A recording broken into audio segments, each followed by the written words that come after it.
So we now move on to spill the tea number 2. Ate Mia ba, gusto ko bigyan ng background dyan. Lalo't galing ka sa Oh Mindanao. my gosh! Ito si ano, the self-proclaimed son of God. Yeah. Charot! So, so ito yon yung following the Department of Foreign Affairs formal transmittal of the USA extradition request for the Kingdom of Jesus Christ or Mm, KOJC founder Apollo Kibuloy to the Department of Justice. Public mm. and legislative debates escalated regarding whether domestic trial proceedings or international treaty obligations should take precedence. In simple terms, hinihingi na ngayon ng USA na dalhin Yeah. si Kibuloy doon para harapin niya yung mga kaso niya doon. Mga Kaso ang tinatanong naman dito is may mga kaso kasi siya sa Pilipinas. So, Mm, dahil ba may mga kaso siya dito, hindi na siya pwedeng dalhin sa Amerika? Yun ang mm, i-discuss natin ngayon. mm, Oh. mm. Eh, ano ba talaga? Based Ah, on law. um, based on law, yung isang present ni Senator Risa, yung Mm. she even said it's about time that Yes, we yes. push for a US trial. Kasi bakit nga ba siya wanted doon? Ang bibigat ng mga kaso niya ha.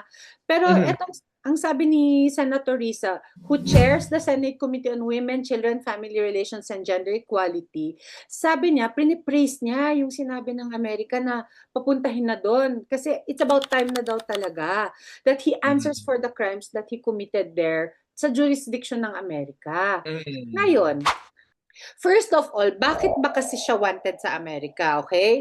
Bakit He, nga ba? oo, mabigat yan, di ba? May poster pa nga, FBI wanted. Mm. Oo, si Kibuloy, he's 76 years old na. He factored strongly during the 2025, no, 2022 campaign, presidential campaign. So, malakas kasi ang pool niya. Kaso, he is part of the FBI's top 10 most wanted list. He faces federal indictments in the U.S. District Court for the Central District of California. Bakit?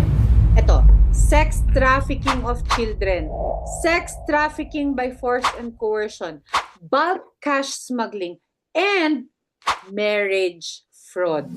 O, di ba, pinagluloko niya pati yung mga marriage na yan. And Ate Mia, some of those cases are consistent with the cases filed against him here in the Ano Philippines. yung dito? I mean, sex trafficking of children, yun yung pinag-usapan dun sa Senate inquiry ni Risa Hontiveros. That's the reason why when Risa Hontiveros called for, I mean, posted na it's about time. Kasi medyo Mm. binash siya doon ng mga supporters ni Kibuloy and ng DDS, no? Na parang, Dapat wala na talagang matirang kahit katiting na impluensya si Kibuloy dito sa ating bansa. Yung patuloy na presensya niya dito sa Pilipinas ay nagpapalakas pa ng loob sa mga natitira niyang mga followers na harasin yung mismong mga victim survivors na naglakas loob na nga na sumaksi. di ba, presumption of innocence? Aha, Bakit parang sinasabi mo ng guilty? guilty siya. Sabi nga ni Risa is that ano lang yan eh. So ibig ba sabihin ng mga nag-testify or ng Mm. mga kinuhang mga resource person dun sa hearing na ginawa niya ay nagsisinungaling din? Yung mga Mm. nagsalita about human trafficking, nagsalita about Mm. sex trafficking, nagsisinungaling ba sila? Mm. So, yes, there's presumption of innocence, but of course, if victims come out, you cannot tell in front of the faces of the victims na innocent yung sinasabi nila. Mhm. Diba? Tama. So, yun yung pinanggagalingan din dyan. So, parang kung consistent na ganyan yung cases, I mean, it's Mm. about time for us to think. Is That's it right. is it not true kung ganyan na parehas, US and Philippines, magkaibang courts, pero Oo. almost the same cases? Right. Nakakalungkot. Tama. And to add to that, Mm. meron yung Article 11. So, ano ba yung Mm. Article 11? So, ito yung temporary surrender mechanism. This Mm. one, responding to claims that extraditing Kibuloy would undermine local judicial sovereignty or delay his domestic Mm. qualified human trafficking trial in Pasig. Sabi ni Senator Risa, yung Article 11 of the Philippines-US Extradition Treaty, she pointed out that the treaty explicitly provides for temporary surrender, allowing the Philippine government to hand Kibuloy over to the US muna para harapin niya yung mga kaso niya dyan, and then he can be returned to the Philippines to face naman yung mga kaso niya dito. So, pwede. Pwede.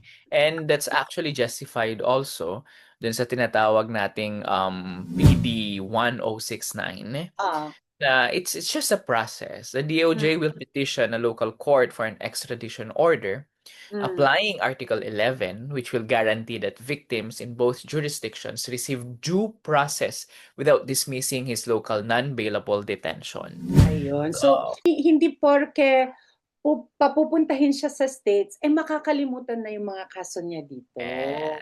So, tuloy-tuloy pa rin. Oo. So, at hindi rin hadlang yung mga kaso niya dito para hindi siya makapunta doon. So, yun yung dapat intindihin natin. Na pwede siyang pumunta doon at bumalik din dito. 'Di ba? And it happened before in 2002 when may Congressman president. Martin Jimenez, process of extradition din. Mhm.